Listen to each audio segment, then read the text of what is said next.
할렐루야. 기도하고 말씀 듣도록 하겠습니다. 언제나 우리를 사랑하시고 우리를 선한 길로 인도하시길 원하시는 하나님의 이름을 찬양합니다. 거룩한 주일 하나님의 은혜 사모하여 몸된 교회에 나와 예배하는 이 시간, 성령 하나님께서 이것에 임하여 주시옵소서. 우리 한 사람 한 사람에게 만나 주시옵소서. 오늘 연약한 종이 말씀을 가지고 말씀을 전합니다. 하나님의 말씀이 말씀되도록 종의 입술을 주관하여 주시옵소서. 모든 것 하나님께 영광 올려드리오며 예수님의 이름으로 기도하옵나이다. 아멘.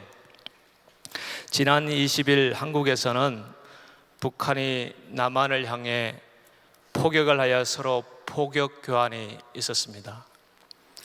서로 인명피해는 없었지만 남북 관계가 더 긴장 관계가 되어버렸습니다. 우리나라가 분단된 지가 65년이나 되었어요. 사실은 이 65년이라는 세월을 우리가 돌아보면 남북 간에 서로 큰 상처만 주는 아픈 역사로 우리가 기억하게 됩니다. 지금도 계속 북한은 시시때때로 도발을 해서 우리 젊은 군인들을 전사하게 만들고 부상을 입게 만드는 안타까운 일들이 계속 일어나고 있는 것을 봅니다. 참으로 우리가 간절히 바라는 것은 앞으로 속한 시일 내에 더 이상 이런 분단의 아픔을 모두 청산해버리고 통일 한국을 이루는 그날이 속히 올 수 있도록 우리가 함께 기도해야 될 줄로 믿습니다. 저는요, 이번 사건을 보면서 우리나라의 분단 65년이라는 세월을 잠깐 생각해 보게 되었어요. 그러면서 우리의 삶도 이와 같은 것이 아닌가 생각하게 되었습니다. 분단의 65년이라는 세월 속에 크고 작은 많은 사건과 일들이 있었는데요, 여러분의 삶도 가만히 돌아보십시오. 이곳에는 살아온 세월이 다양하게 가진 분들이 여기 계십니다. 어떤 분은 젊은 분이 계시고 어떤 분은 연세가 많은 분도 계시죠. 인생의 연륜의 기간이 다 다르잖아요. 그렇지만 우리가 살아온 그런 삶의 여정이 있습니다. 그 여정을 가만히 돌아보면 우리도 크고 작은 많은 사건과 상처와 아픔들, 고난들이 있었다는 것을 보게 됩니다. 왜 하나님께서는 우리에게 이러한 고난과 아픔의 길을 걸어가게 하실까?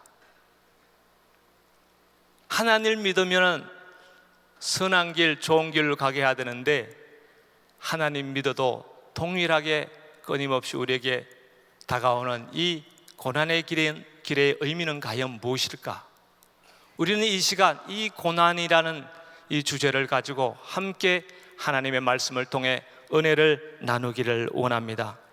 오늘 읽은 본문 말씀을 가만히 보면요, 이스라엘 백성들이 40년 광야 생활을 다 끝내고 이제 요단강만 건너면 하나님께서 약속한 가나안 땅의 지척에 보이는 곳이 바로 모압 평지입니다. 40년 기간이란 세월 동안 그 여정을 다 지나고 난 이후에 이제 이스라엘 백성들이 모압 평지에 도착한 거예요. 모압 평지에 도착을 해서 모세가 이스라엘 백성들에게 설교한 내용이 오늘 이 신명기 8장 말씀입니다. 비록 전체는 다 읽지 않았지만 오늘 이 8장의 내용이 모세가 모압 평지에서 이스라엘 백성들에게 선포한 설교 내용이라는 것을 여러분 기억하면 되겠습니다. 이 말씀의 내용은 무엇이냐 하면요, 이스라엘 백성들에게 모세는 명령하는 겁니다. 너희들 40년 광야 생활을 기억해야 된다. 왜 모세가 이스라엘 백성들 다 모아놓고 너희들 지금까지 돌아온 40년의 그 고난의 여정을 잊으면 안 된다. 그때를 너희들 기억해야 된다 말씀하고 있는 것을 봅니다. 왜 모세가 이스라엘 백성들에게 40년의 고난의 세월을 기억하라고 했을까요? 이제 하나님께서 약속한 가나안 땅에 이스라엘 백성들이 들어가게 될 것입니다. 하나님께 약속한 그 땅에 들어가게 되면 지금까지 40년의 세월을 보내면서 겪었던 힘들고 어려웠던 그 삶과는 비교할 수 없는 안락한 생활이 될 것이고 부유한 생활이 될 것이고, 또한 이방 민족이 만들어 놓은 많은 우상 문화들이 있을 것입니다. 그 문화들이 이스라엘 백성들을 유혹할 것입니다. 이런 많은 일들이 장차 벌어질 텐데, 모세는 이 모압 평지에서 너희들 40년의 고난의 시간들을 잊으면 안 된다. 이 의미는 바로 너희의 정체성을 잊어버리면 안 된다. 우리는 40년의 세월 동안 우리를 다스리고 인도하시는 분은 만군의 여호와 하나님이니라. 하나님을 기억하라. 하나님을 잊어버리면 안 된다 라는 것을 선포하고 있는 줄로 믿습니다. 여러분, 우리도 마찬가지입니다. 우리의 삶도 이스라엘 백성들과 똑같은 모습을 보게 돼요. 우리도 이 땅을 살아가면서요, 하나님의 은혜를 잃어버리면 안 되는 줄로 압니다. 하나님의 은혜를 기억하며 살아가야 될 줄로 믿습니다. 오늘 본문 말씀은 모세를 통해서 하나님께서 이스라엘 백성들에게 네가 누구냐? 이스라엘 백성들이 누구냐? 하나님께서 선택받은 선민이요, 하나님의 전적인 도움 가운데 40년 광야 생활을 해하여 모압 평지에 이런 은혜를 입은 민족임을 기억하라는 말씀인 것이죠. 사랑하는 성도 여러분, 이 모세는요, 이 40년 동안을 기억하라 그러면서 이스라엘 백성들에게 이 고난의 의미를 설명해요. 우리가 40년 동안, 긴 세월 동안 이 고난의 길을 걸은 목적은 뭐냐면 하나님께서 우리를 낮추기 위해서다라고 말씀하고 있습니다. 오늘 본문 2절 말씀에 보면요, 하나님께서 이렇게 말씀하셨습니다. 내 하나님 여호와께서 이 40년 동안에 너로 광야의 길을 걷게 하신 것을 기억하라. 이는 너를 낮추시며 너를 시험하사 내 마음이 어떠한지 그 명령을 지키는지 아니 지키는지 알려 하심이라 말씀하고 있습니다. 성도 여러분, 이스라엘 백성들은요, 앞으로 가나안 땅에 들어가서 누릴 그 부유함 속에서 세상에 넘어지지 아니하고 이방 민족의 문화에 휩쓸리지 않고 살아갈 수 있는 유일한 길은 광야 생활을 기억하면서 나의 나됨이 하나님의 은혜라는 것을 기억하고 하나님 앞에 엎드리고 하나님을 경외하는 삶을 살라는 이 모세의 간곡한 부탁의 말씀인 줄로 믿습니다. 그래서 이스라엘 백성들에게는 이 40년의 여정의 의미는 하나님께서 낮아지게 하기 위해서, 이 낮아짐이라는 것은 무엇을 의미하냐면요, 내 생각과 하나님 생각이 상충되었을 때 나를 포기하고 하나님의 말씀을 따르는 것이 낮아짐의 의미인 줄로 믿습니다. 이스라엘 백성들은 그것이 필요했어요. 40년 동안 시시때때로 많은 환난과 어려운 가운데서도 이스라엘 백성들은 틈만 있으면 하나님을 원망하고 불평하였습니다. 그때마다 이스라엘 백성들이 깨달아야 할 것은 뭐냐 하면 낮아짐이었습니다. 위기와 어려움 가운데서도 내 힘으로 내 능력으로 할 수 있는 건 아무것도 없고 전적인 하나님의 도우심 가운데서만이 일어설 수 있고 살아날 수 있고 위기로부터 나아갈 수 있는 길임을 알게 하셨던 세월인 줄로 믿습니다. 성도 여러분, 오늘 하나님께서는 신명기의 말씀을 통해서 왜 우리의 삶 가운데도 하나님께서는 고난의 길로 우리를 가게 하시느냐 하는 것입니다. 왜 지금도 고난의 길을 걷고 있는 분도 계실 것이고 이미 고난의 여정의 길을 통과하신 분도 계실 것입니다. 그런데 하나님께서는 왜 우리에게 이런 고난의 길을 걷게 하시는 건가요? 바로 우리를 낮아지게 하기 위함인 줄로 믿습니다. 우리를 철저하게 하나님 앞에 엎드리고 낮은 자로 삼아서 하나님께서 주시고자 하는 은혜와 복으로 채워주기 위함인 줄로 믿습니다. 그렇다면 오늘 말씀을 통해서 우리가 어떻게 낮아질 수 있습니까? 우리에게 주신 하나님의 이 고난을 통해서 왜 하나님 우리를 낮게 하시고 왜 우리는 어떻게 이렇게 낮은 자의 삶을 살 수 있을까요? 첫 번째, 하나님께서는 우리의 모난 인격을 깎아내야 한다고 말씀하고 있습니다. 3절 말씀 상반절에 보면은 너를 낮추시며 너로 줄이게 하시며 라고 말씀하고 있습니다. 하나님께서는요, 이스라엘 백성들 40년 광야 생활을 통해 굶주림의 쓰라린 경험을 하게 합니다. 사실 40년 동안 광야 생활을 하는 거 쉽지 않잖아요. 시간만 되면 풀어놓았던 보따리를 걷어서 텐트를 걷어서 다 짊어지고 또 하나님께서 명령하신 장소로 이동해야 됩니다. 또 거기서 잠시 머물다가 또다시 텐트를 걷어서 이동해야 됩니다. 정착할 수 있는 환경과 상황도 아닙니다. 이런 여정은 결코 쉬운 일이 아닙니다. 그리고 먹고 싶은 것도 마음대로 먹을 수 있는 상황도 아닙니다. 누리고 싶은 환경도 아닙니다. 모든 것 마음껏 누리고 싶고 가지고 싶고 먹고 싶지만 그런 상황이 되지 않습니다.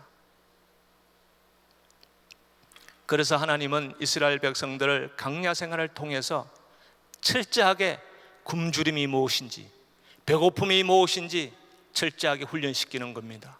사람이요, 배고픔을 경험한 사람만이 자신이 누군지, 자신의 삶을 온전히 돌아볼 수 있는 그런 시간이 그에게 주어지는 줄로 믿습니다. 우리가 고난을 겪어봐야, 굶주려봐야 그 고통이 어떤 것인지를 우리가 알 수 있게 되는 것이죠.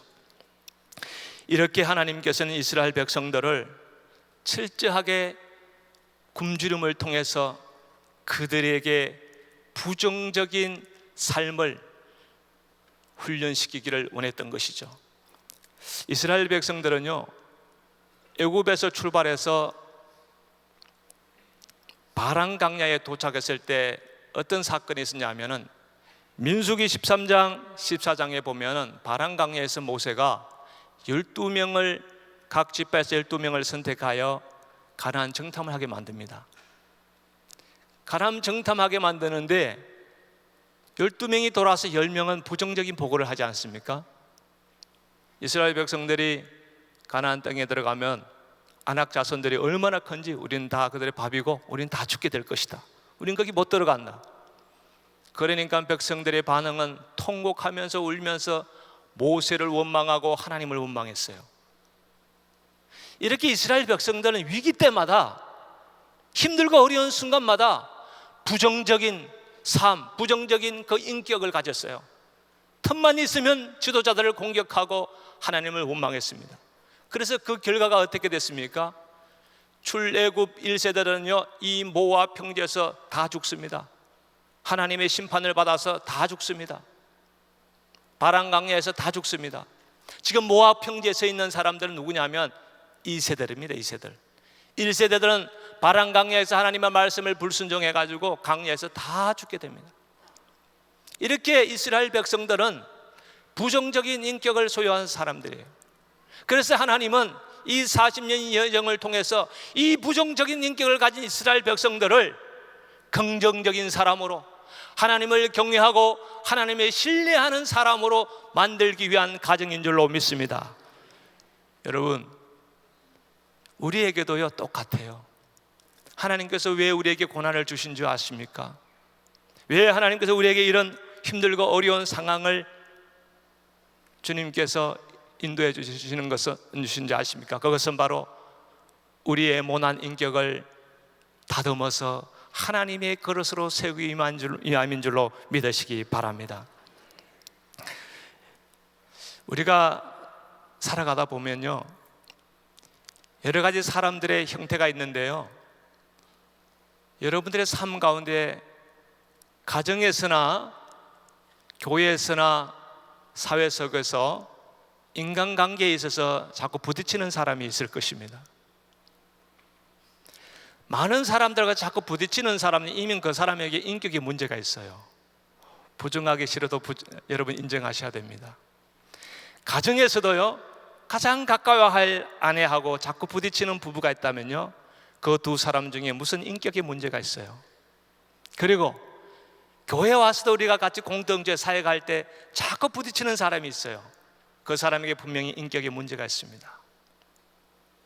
부딪힌다는 것은 이미 인격에 문제가 있는 거예요. 성품에 문제가 있는 거예요. 그런데 본인은 몰라요. 그게 문제예요. 그러니까 그것이 해결되지 않는 거예요. 사랑하는 성도 여러분, 우리는 원래 부족한 사람이에요. 관계 속에서도 보면요, 내 뜻대로 내 마음대로 되지 않으면 부딪힐 수밖에 없어요. 부딪히면서 살아야 되는 것이 우리의 모습이에요. 그러나 여러분 자신을 냉철하게 돌아보시기 바랍니다. 여러분의 삶을 돌아봐서요, 부딪히고 깨어지는 삶이라면 여러분 그 깨어지고 부딪힌 인격들, 잘못된 인격들을 여러분들이 수정하고 고쳐야 될 줄로 믿습니다. 하나님은 우리를 선택하고 불러서 하나님 백성 삼으신 것은 하나님의 온전한 자녀가 되어서 하나님의 약속한 복을 마음껏 누리기를 원하세요. 우리가 늘 부딪히고 싸우고 넘어지기 원하시는 하나님이 아니세요. 우리가 잘 되기를 원하시는 우리 아버지의 마음인 줄로 믿습니다. 하나님께서 왜 자꾸 우리를 그런 힘든 가정에 보내냐 하면은 그런 것들을 깎으라고, 잘못된 인격을 깎아서 하나님이 쓰시기에 아름다운 그릇으로 만들기 위함인 줄로 믿습니다. 성도 여러분, 이렇게 우리가 이 인격의 문제를 해결하기 위해서는요, 먼저 내가 어떤 문제가 있는지 그 문제를 파악해야 됩니다. 내 문제를 모르면 아무리 나의 잘못된 인격이, 성격이 있어도 고칠 수가 없어요. 대부분 내가 어떤 문제를 갖고 있는지 알면 90%는 해결할 수 있습니다. 부부관계에서도요, 다툼이 있고 계속 뭔가 부딪힘이 있고 관계 속에도 그런 문제가 있으면요, 자신이 그 문제를 알면요, 제대로 알면요, 그걸 수정할 수가 있어요. 믿으십니까? 90%는 고칠 수 있습니다. 근데 사람들은요, 자기의 문제를 보려고 하지 않아요. 우리가 그래요. 문제가 있는데, 머리는 문제가 있는데 그걸 제대로 돌아보고 그걸 고치려고 하지 않아요. 그렇기 때문에 안 고쳐지는 거예요. 고치려고 하면 고쳐지는 줄로 믿습니다. 그런데 10%는요, 내 마음대로 안 돼요. 그것은 뭐냐 하면 어릴 때 자라면서 큰 상처와 환경에 의해 받은 상처들은요, 내 의지로 쉽지 않아요. 이것은 전적인 하나님의 손길이 필요합니다. 이런 문제가 있는 분은요, 정말 하나님 앞에 내 문제를 내려놓고 겸손히 하나님, 상처와 이 아픔을 통해서 내 모난 인격을 다스려 주시고 고쳐 주십시오. 하나님 앞에 내려놓아야 될 줄로 믿습니다.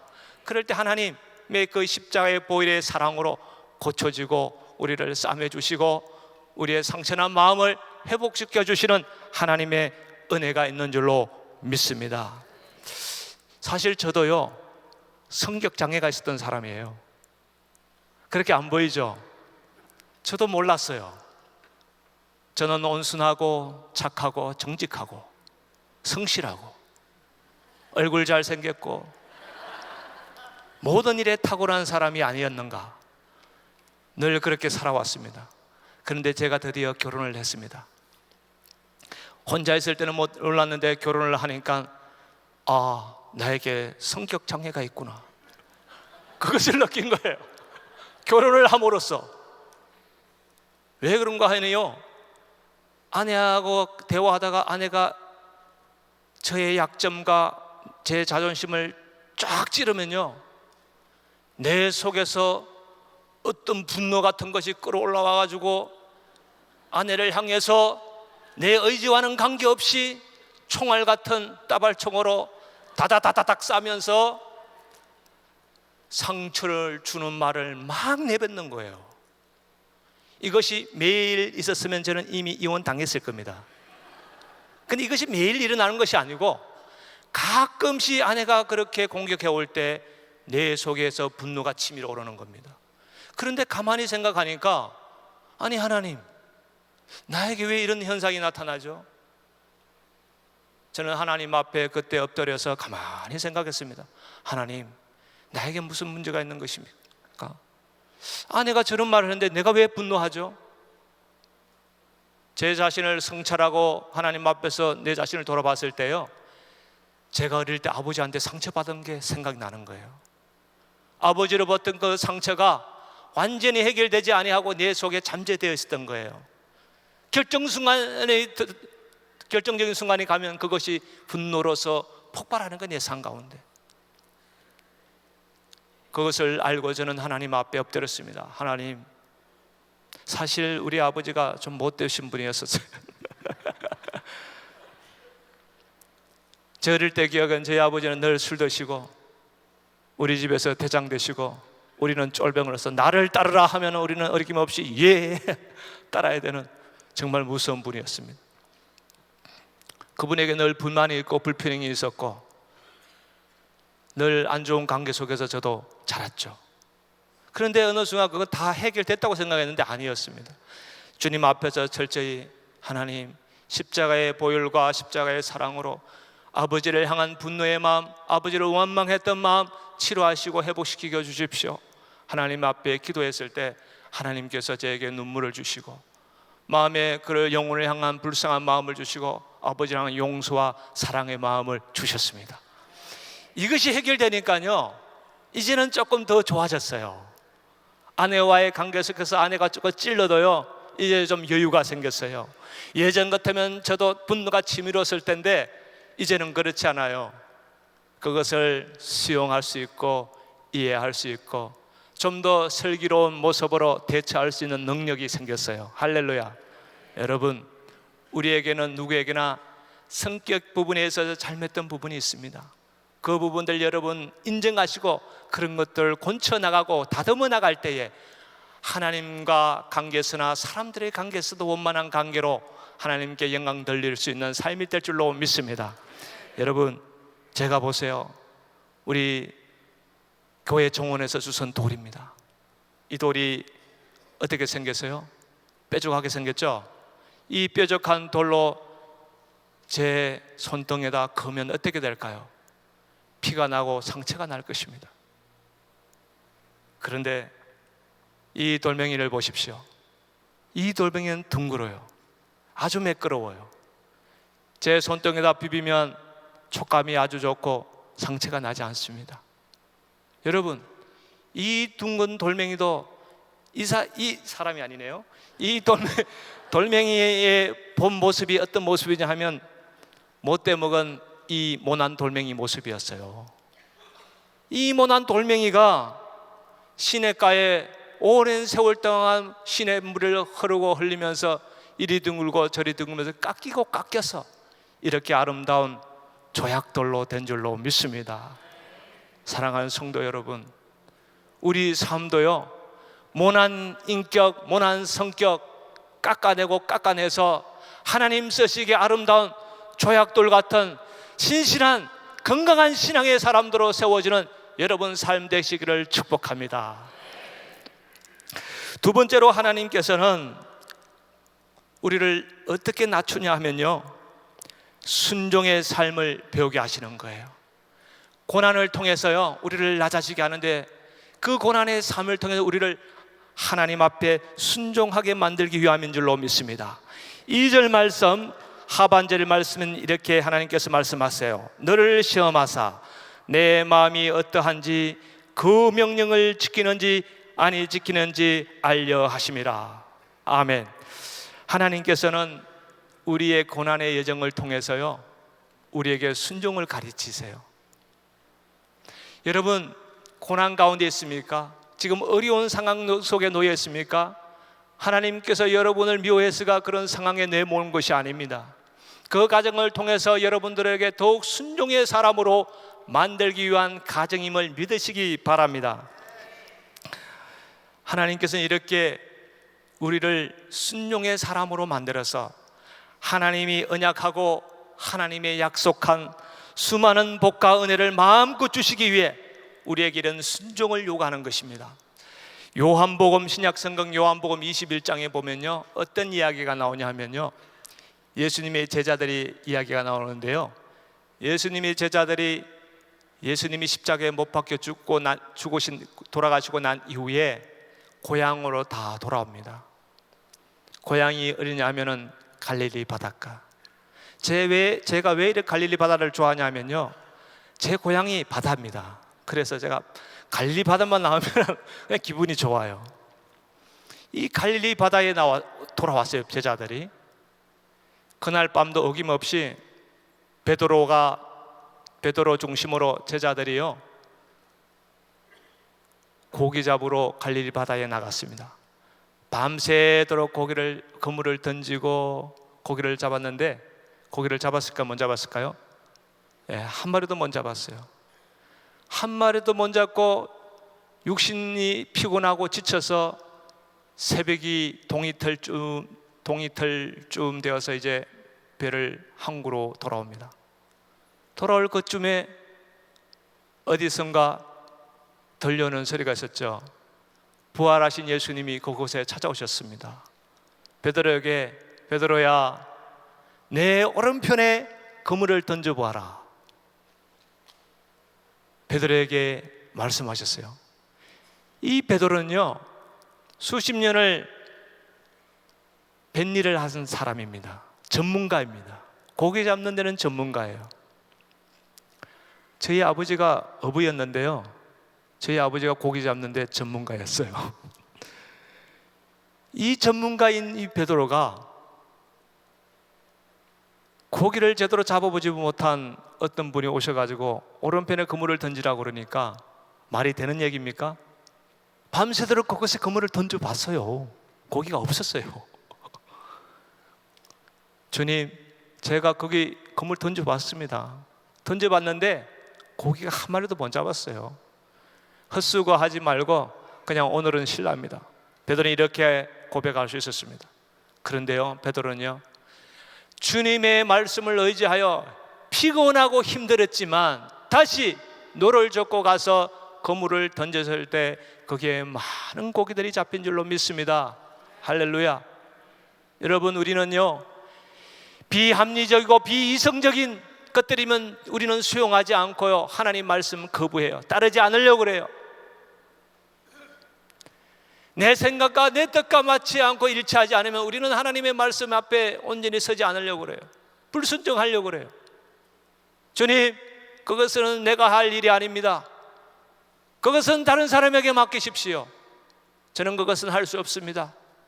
내가 좋아한 것, 내가 할 수 있는 것만 하려고 합니다. 이것이 우리의 연약함이죠. 그러나 우리 주님은 오늘 이 시간에 우리 가운데 오셔서 비록 내 이성으로 비합리적인 일을 할지라도 하나님이 명령하시면 하나님의 말씀에 순종하는 것이 우리의 삶인 줄로 믿습니다. 순종하면 복이 임합니다. 순종하면 하나님이 채워주십니다. 순종하면 다 잃는 것 같지만 하나님의 방법으로 하나님의 뜻 가운데 채워지는 은혜가 여러분 삶 가운데 일어날 줄로 믿습니다.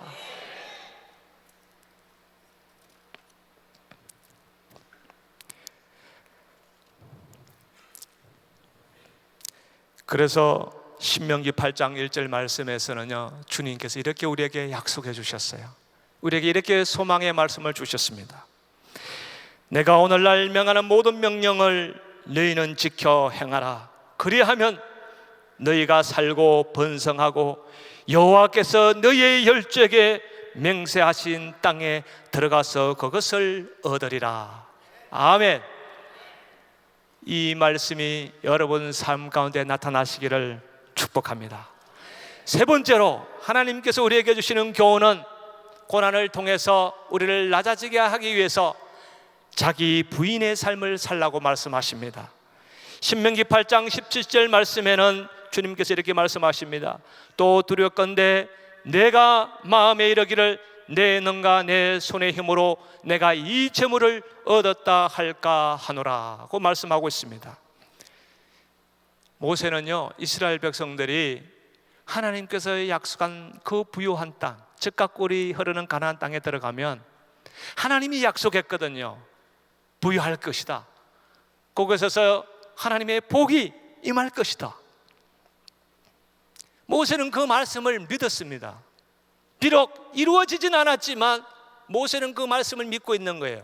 그러면서 이스라엘 백성들이 가나안 땅에 들어가서 부유해지고 잘 살게 되고 풍부해지고 그러질 때, 그런 삶이 될 때에 행여나 이렇게 부유하고 잘 된 것이 나 때문입니다. 내가 지혜로웠어, 내가 능력이 있었어, 내가 많이 배웠어, 내가 탁월한 능력이 있어서 내가 이렇게 잘 먹고 잘 살게 되었습니다. 이것이 모든 것이 나 때문입니다. 이스라엘 백성들이 행여나 이렇게 고백할까 봐, 자고하여 교만하여 넘어질까 봐 모세는 이스라엘 백성들에게 그러면 안 된다. 우리가 살아가고 잘 먹고 이렇게 건강하게 설 수 있고 예배할 수 있고 하나님의 찬양할 수 있는 것, 비록 인생이 힘들고 어렵지만 고통 가운데서도 이만큼 내가 설 수 있는 것, 하나님의 은혜다, 하나님의 도우심이다, 하나님이 우리를 붙잡고 있기 때문이다 라는 것을 기억하게 하시기 위함인 줄로 믿습니다.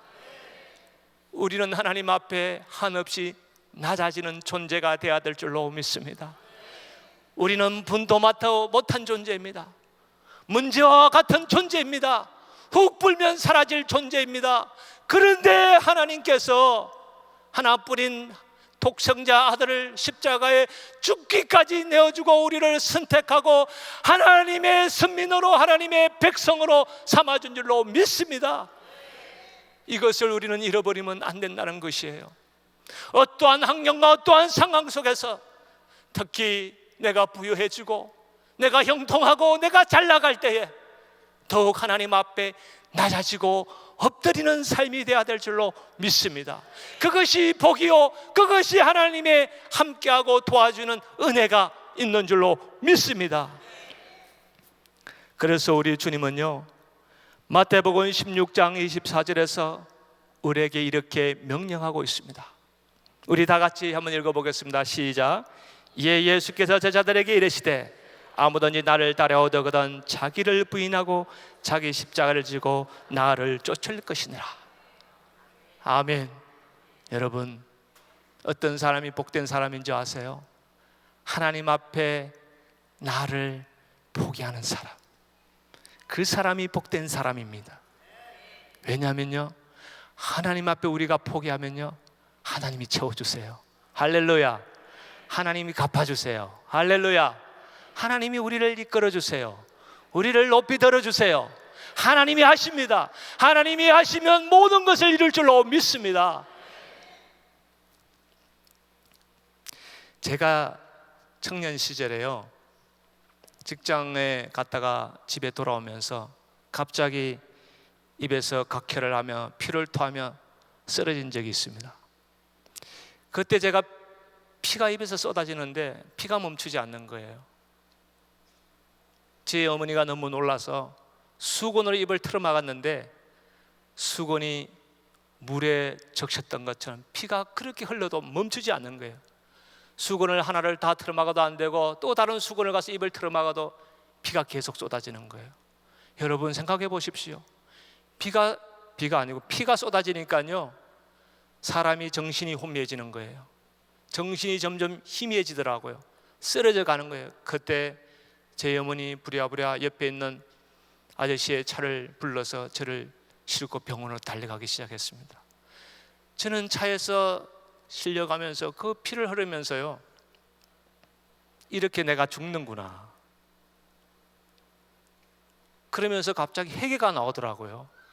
하나님, 지금까지 내 마음대로 살은 것, 내 뜻대로 살은 것 용서해 주세요. 하나님 가라고 한 길이 있는데 하나님 길 안 가려고 이리저리 도망친 죄 용서해 주세요.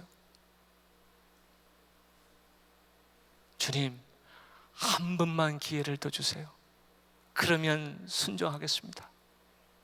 한 번만 더 기회를 주세요 하고 제가 정신을 잃었어요. 근데 일어나 보니까 병원이었습니다.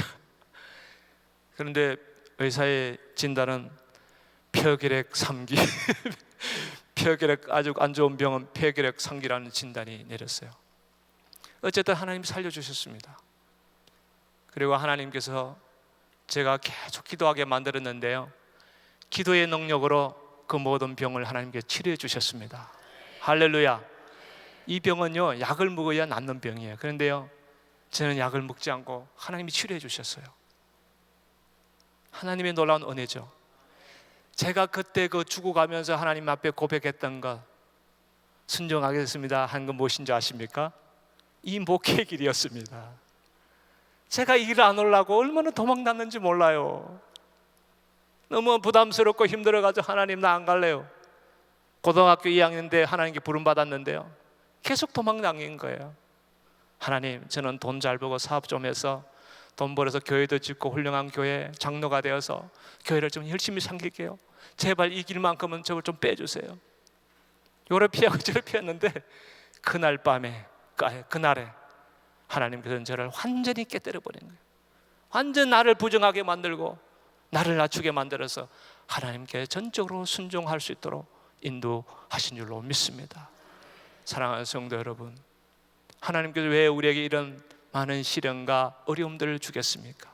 이 고난의 여정을 통해서요, 하나님 앞에 순종하게 위함인 줄로 믿습니다. 자기를 부정하게 하기 위함인 줄로 믿습니다. 우리의 못난 인격을 깎기 위함인 줄로 믿습니다. 왜 그렇습니까? 하나님이 우리에게 주신 약속의 복을 주시기 위해서.